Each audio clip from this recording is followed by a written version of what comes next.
Ini sangat berbahaya. Sama juga kita mendukung terorisme, mendukung pembunuhan. Ini pengkhianatan terhadap negara. Ini pengkhianatan terhadap Pancasila. Ini pengkhianatan terhadap undang-undang. Kalau mau memaksakan datang ke Israel, orang jangan tinggal di sini. Silahkan tinggal di Israel saja atau negara lain, sudah. Oke, apakah justru mungkin bisa seperti itu?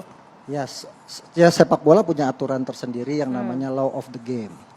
Kalau kemudian Pak Novel Bakmukmin bilang kita belum, baru kemarin kok Februari, gitu. Atlet Mikhail Yakovlev di situ loh velodrome Jakarta. Kemudian bulan Januari atlet menembak dari Israel. Kemudian panjat tebing, panjat dinding.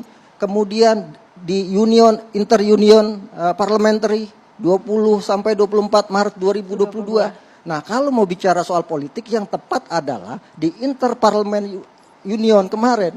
Di sana di IPU itu yang paling pas, bukan di sepak bola. Pelatih Palestina itu orang Israel. Namanya Azmi Nasser. Orang Israel. Kemudian sekarang pemain Israel itu ada orang Islam. Bahkan striker utama yang namanya Ahmad Salman itu orang Islam. Setiap kali cetak gol dia selalu sujud syukur. Kemudian ada Sa'adiyab, bahkan kaptennya Nabris Sabki itu juga orang Islam. Gitu. Artinya ada saudara-saudara Islam juga kita di sana gitu. Kalau mau bicara konteks Islaman agama, konteks agama. Kalau kemudian dibilang ini kita dianggap kemudian kita mendukung Israel, jelas tidak. Presiden Jokowi tadi sudah menyatakan kita tegas bahwa kita mendukung kemerdekaan Palestina. Seperti apa yang dikatakan oleh Zuhair Al-Sun, bahwa dia katakan nahnu nu'minu la yughayyir, bahwa kami percaya dan tidak akan berubah, Indonesia akan mendukung kemerdekaan Israel. Itu fakta.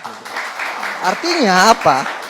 Kita ini kadang-kadang berorasi dan memanas-manasi, mengompor-ngompor, tapi tidak pernah ada tindakan sama sekali. Jangan kemudian kita benci dari sebuah kaum, kemudian membuat kita tidak adil. La yajrimannakum sana'anu qaumin ala ta'dilu wa aqrabu littaqwa.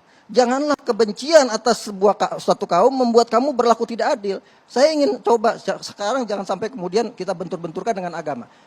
Ayat ini Al-Maidah ayat 8, asbabun nuzulnya dalam kitab Ibnu Katsir dan tafsir Al-Maraghi itu dijelaskan bahwa ketika itu Fathul Makkah, Nabi ingin masuk ke dalam Ka'bah.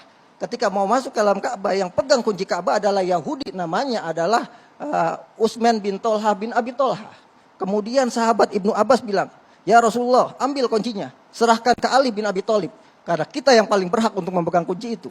Kemudian Nabi masuk, minta kepada Utsman bin Abi Tolha masuk ke dalam Ka'bah, membersihkan gambar peninggalan Nabi Ibrahim. Baru satu putaran, Jibril turunlah ayat ini. Yang artinya kalau dalam konteks misalnya Piala Dunia kali ini, Israel itu punya hak untuk ikut Piala Dunia karena berdasarkan kualifikasi. Bukan berdasarkan keinginan politik, bukan berdasarkan keputusan politik, bukan juga berdasarkan hadiah politik. Tapi dia lolos kualifikasi karena memang berhak untuk melakukannya dalam konteks football family. Bukan kemudian tadi kata Pak Novel Bakmukmin bahwa kita itu mendatangkan, kita tidak mendatangkan. Gitu kan? Kita tidak mendatangkan Israel ke sini, tapi Israel punya hak sebagai anggota FIFA untuk ikut Piala Dunia.